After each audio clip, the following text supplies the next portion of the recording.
नमस्कार दोस्तों इस वीडियो में बात करूंगा अयोध्या गैंग रेप की, जिसके पर पूरा विपक्ष बिल्कुल चुप है, जैसे कुछ हुआ नहीं। और जो समाजवादी पार्टी है वो आरोपी को ही बचा रही है। दोस्तों, जो ये कांड हुआ है ये बहुत सी बातें, बहुत सी सच्चाई सामने लाने वाला है। हमारा देश का समाज कैसा है, हमारे देश की राजनीति क्या है, इसको समझने की ज़रूरत है। ये घटना जो है सिर्फ एक घटना नहीं है, ये हमें बता रही है कि हमारा समाज कहाँ चला गया है, राजनीति कहाँ चली गई है। दोस्तों, जो विपक्ष है वो बिल्कुल चुप है, वो इस मुद्दे पर बोलने को तैयार नहीं है। वो उस तरफ देख ही नहीं रहा है कि इतना बड़ा कांड हो गया। एक 12 साल की बच्ची के साथ दो लोगों ने 75 दिनों तक रेप किया, लगातार गैंग रेप किया। कितनी बार किया, कब कब किया, ये डिटेल नहीं है, लेकिन लगातार 75 दिनों तक, और सिर्फ 12 साल की बच्ची के साथ, और उसे 2 महीने का प्रेग्नेंट भी है वो लड़की। तो दोस्तों, सवाल पैदा हो रहा है कि हमारा विपक्ष क्यों चुप है। और जो कार्रवाई की बात है तो योगी सरकार कार्रवाई से पीछे हटने वाली नहीं है, वो सख्त कार्रवाई करेगी। और उसका रिकॉर्ड है कि वो ऐसे मामलों में सख्त कार्रवाई करती है, और जब मामला समाजवादी पार्टी से जुड़ा हुआ है तो वो और भी ज़्यादा सख्त कार्रवाई होगी।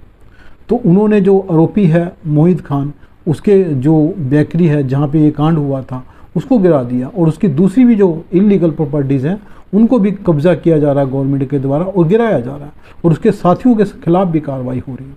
लेकिन दोस्तों, सवाल है कि समाजवादी पार्टी क्यों बचा रही है। जो समाजवादी पार्टी के मुखिया हैं अखिलेश यादव, वो कह रहे हैं कि आरोपी का और जो पीड़िता है उसका DNA टेस्ट होना चाहिए, जाँच के बाद ही आप कार्रवाई करो। दोस्तों, जो DNA टेस्ट होता है वो अदालत की मर्ज़ी से होता है, उसकी अनुमति से होता है। ये नहीं अखिलेश यादव कहेंगे तो DNA टेस्ट हो जाएगा।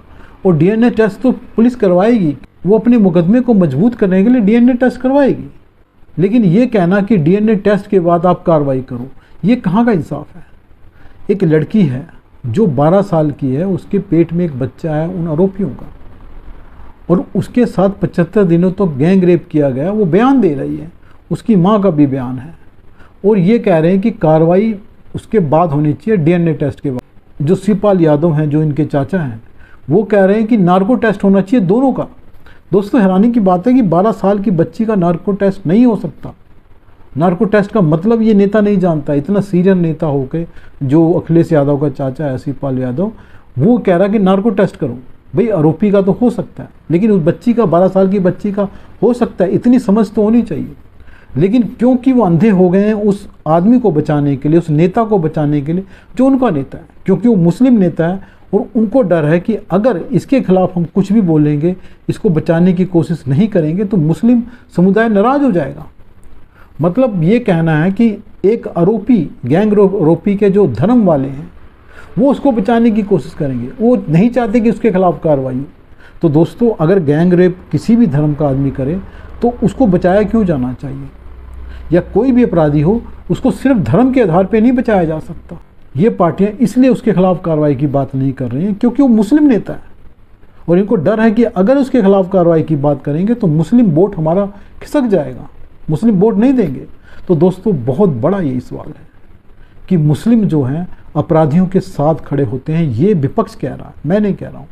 विपक्ष कह रहा है कि हम अगर गैंग रेप वाले आरोपी जो है, जो दरिंदा है, उसके साथ खड़े हो गए तो मुस्लिम समाज नाराज़ हो जाएगा। मतलब वो मानते हैं कि मुस्लिम समाज गैंग रेपिस्ट के साथ खड़ा है, वो उस पीड़िता के साथ नहीं खड़ा है। और दोस्तों, ये सच्चाई भी है, ये झूठ नहीं है। एक राजधर्म यूट्यूब चैनल है, उनकी एक पत्रकार हैं अर्चना तिवारी, उन्होंने वहाँ जाकर ग्राउंड रिपोर्टिंग की। तो वहाँ के जो आसपास हैं, जो पीड़िता है, उसके आसपास जो मोहित खान है आरोपी है, उसके आसपास के इलाके में जितने मुस्लिम रहते हैं उनसे बात की, तो वो लड़की को ही आरोपी बता रहे हैं। वो कह रहे हैं लड़की ही ख़राब है। एक 12 साल की लड़की को ख़राब बताया जा रहा है, कहा जा रहा है कि वो पैसे लेके काम कर रही थी, वो सिर्फ पैसा कमा रही थी। अब सोचिए, 12 साल की लड़की के ऊपर ऐसा आरोप, जबकि सच्चाई है कि उसका वीडियो बनाकर उसको ब्लैकमेल किया गया था। उस बच्ची को पता भी नहीं कि उसके साथ हो क्या रहा था। उसको वहाँ का जो मुस्लिम समाज है, बच्चे तक उसको दोषी बता रहे हैं, और उसको बड़ा देवता साबित करने पर लगे हैं मोहित खान को, कि बहुत अच्छा आदमी है, लोगों की मदद करता है। और ऐसे लोग करते हैं मदद, जो नेता है तो करेगा मदद, तो उसको बड़ा महान बता रहे हैं, उस लड़की को दोषी बता रहे हैं। तो दोस्तों, ये समाज पर सवाल है कि अगर कोई दरिंदा ऐसा काम करता है तो उसके आसपास का अगर हिंदू समाज होता है तो उसके खिलाफ खड़ा हो जाता है। लेकिन दूसरी तरफ मुस्लिम समाज है, अगर उनके समाज का कोई व्यक्ति गैंग रेप करे या कोई अपराधी हो, आतंकवादी हो, तो वो मुस्लिम समाज उसके साथ खड़ा हो जाता है। ये बड़ा सवाल है दोस्तों कि आप अपराधियों के साथ क्यों खड़े होते हैं। इसका जवाब मुस्लिम समाज को देना चाहिए। सवाल तो दोस्तों राजनीतिक दलों से भी है कि वो भी डरते हैं कि मुस्लिम समाज का आरोपी है, कोई अपराधी है, उसके खिलाफ ना बयान दें, चाहे वो गैंगस्टर है, चाहे वो अतीक अहमद है, चाहे मुख्तार अंसारी है। वो गैंगस्टर है, लोगों की हत्याएं भी करे तो भी विपक्ष उनके साथ खड़ा होता है, क्योंकि वो जानते हैं कि मुस्लिम समाज इसके साथ है। वो गैंगस्टर है, वो गुंडा है, वो आतंकवादी है, वो गैंग रेपिस्ट है, उसके साथ मुस्लिम समाज खड़ा होता है। ये विपक्ष मानता है, तभी वो ऐसे अपराधियों के साथ खड़ा होता है। लेकिन हिंदू समाज में ऐसा नहीं है। तो ये सोचना चाहिए दोस्तों, ये घटना विचार करने का मजबूर करती है हमें। और वो बॉलीवुड वाले हैं, वो जो कठुआ कांड हुआ था तो जो बॉलीवुड की जो हीरोइनें थी वो प्ले कार्ड दिखाती थी, वो कहती थी कि इसको इंसाफ दो, ये आरोपी है, ये बदमाश है, ये है, जो भी है, और इंसाफ मांग रही थी पीड़िता के लिए। लेकिन यहाँ पर कोई बॉलीवुड की अभिनेत्री, कोई हीरो, कोई डायरेक्टर, कोई गायकार, कोई भी इंसाफ मांगने नहीं आया कि उस बच्ची के साथ इंसाफ किया जाए, अपराधी को कड़ी से कड़ी सजा दी जाए। कोई प्ले कार्ड नहीं दिखा रहा, कोई धरना नहीं दे रहा, कोई मोमबत्ती नहीं आ रहा। मोमबत्ती गैंग तब आएगा जब दूसरी जाति का कोई आरोपी होगा, हिंदू होगा विशेष तौर पे, जैसे कठुआ कांड में था, जैसे हाथरस में था। वो लड़की हूँ लड़ सकती हूँ, जो एक हमारी बहुत बड़ी नेता हैं प्रियंका गांधी, वो गायब हैं। अब वो लड़की नहीं रही, उनको नहीं लड़ना एक लड़की के लिए जो बेचारी 12 साल की बच्ची है, उसके साथ ऐसी दरिंदगी हुई है, वो लड़की लड़ने नहीं आ रही है। उसको दिख ही नहीं रहा है कि ऐसा कुछ हुआ है।